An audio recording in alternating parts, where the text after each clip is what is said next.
I do development in a lot of cities. And I do development, I've done some hotels in some dynamic cities. Tulsa, Oklahoma City, Fort Worth, Kansas City is currently underway in this market.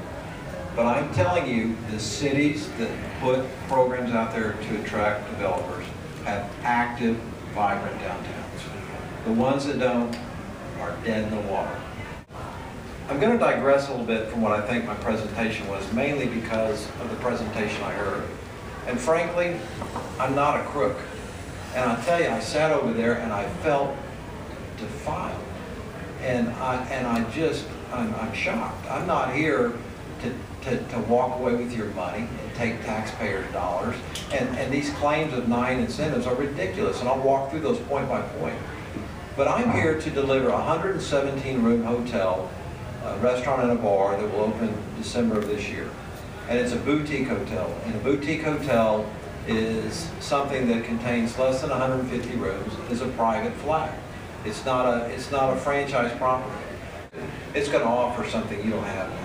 And you know, it's your generation. It's where you guys are where you guys are at. This is your kind of property. So, you know, I'm invited to live in Wichita by a couple of developers here. So we started working on this and we met with the city. And they laid out programs that they offer. These aren't things that I said, let's go create these.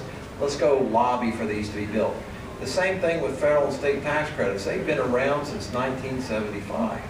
And states have adopted it on a one-off basis. They decide, they debate, do they want them, do they don't want them. They're debating it right now in the state of Kansas. But at the end of the day, these programs are out there.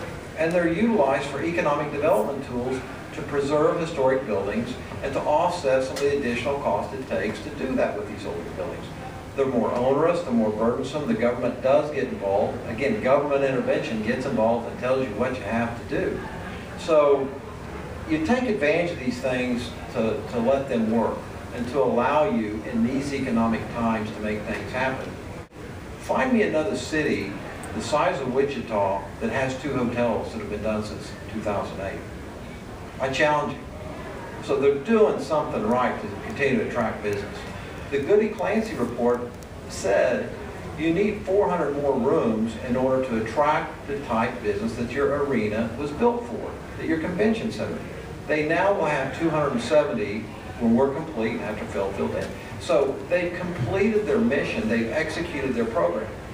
And the other thing that I feel compelled to say, I mean, is AFP, Mr. Weeks, are they better suited to determine what's in the public's best interest? Or is your city council, who you elected, better positioned? Who's more informed? Who looks at facts and statistics on reports that are done and underwrites these? The city council. And they don't look at obscure economists and come up with random quotes and statistics and data. Folks, you can manipulate all the numbers and the data any way you want, right? I mean, we all can. And politics anymore is about what appeals to you at the end of the day. And if you want to change it, go change the elected officials. Don't come after me and pick a fight with me. I only did what, you know, the city said that I could do.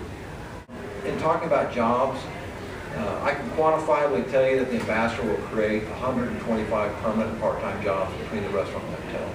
Currently, there'll be 450 construction workers that touch that job over the next year. And in relationship to hurting the other hotels, that's just not correct. The Wichita State Report says it could take up to 50% of our business that comes in from other properties. What that statistically does is we are adding an inventory of 6% to the downtown market. So if you take 50% of our business from the other properties, that could affect their occupancy by 3%. All right, that assumes we're not causing any new business to come in. A 3%, I mean, isn't that what happens when a market's good? People come in and other action gets action. So that's what they're trying to do with Wichita. So I wanted to address a couple of those things, but the real thing is, I think you need to understand where the dollars really, how we're utilizing and how we're not. So this is the vote no proposition. So let's just go down all 9 points one by one, and let's talk about what facts are. Let's talk about myths. The 3.2 tax increment financing and the 4.2 CIP to build a parking garage, that's not for me. The parking garage is not my parking garage. That is owned by the city of Wichita. That TIF was for the city of Wichita, not for me. We will have 125 spaces in there that we rent, and we pay $70,000 a year for the space.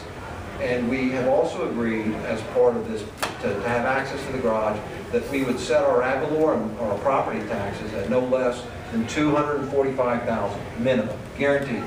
Right now, that property is getting $22,000 in property taxes. So I am not, in a typical TIF situation, I would not be paying property taxes, would I?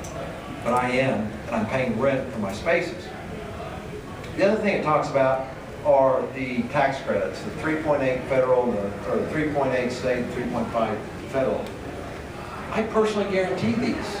We pay interest on these. You pay a preferred return to the investors that buy these, and you pay back a portion of them at the end, and you pay income taxes, because guess what? That's phantom income.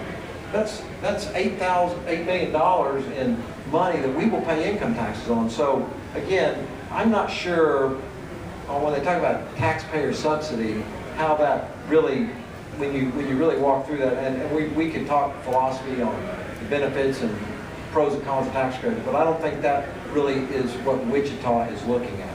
So let's look at what Wichita is doing for me. The sales tax exemption we're getting.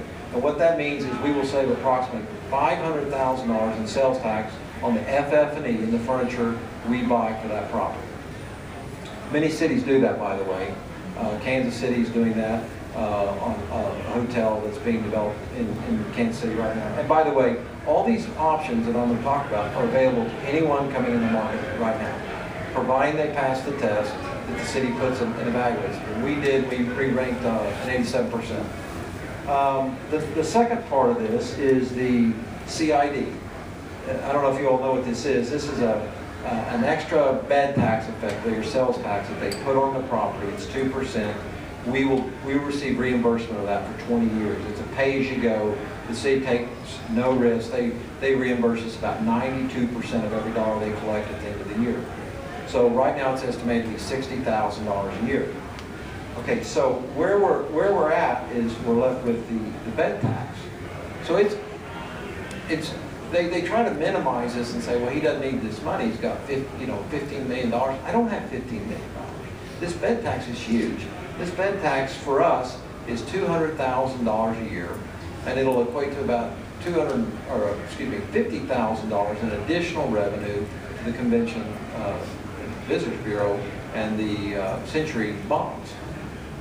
So, but that money, again, is paid by transient guests, and we receive 75% of that back. Fairfield Inn got 100% of theirs, and the city actually floated a bond and gave them the money up front. The city didn't want to take that risk with us, so they said, we'll give you 75%, pay as you go, give it to you annually. What we collect, we'll pay you 75%. So they actually put themselves where they weren't taking any risk and only paid us what we collected.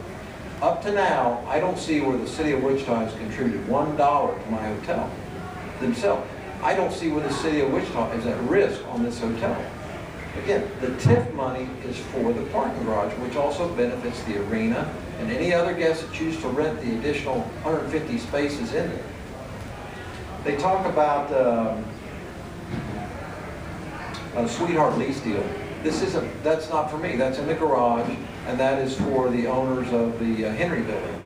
I want to refer to this last thing, this editorial in the paper today, which again I think it says we're starting the project anyway, and if we with this bed tax, the question to you would be, do they really not want me here? Would they rather me, if it voted no, that I wouldn't have started? I was stuck. I thought I had this approved. We will have to make cuts, jobs, salaries, and how we design this if we don't get this. It will have a major impact on this project if it doesn't go forward. But I was committed. We closed on the building. We were committed. Anyway, at the end of the day, I think the project stands on its own. It's going to be a great amenity and a great asset for the City of Wichita. You all, I think, if you proud of it. I think you'll use it, and I'm glad to answer any questions.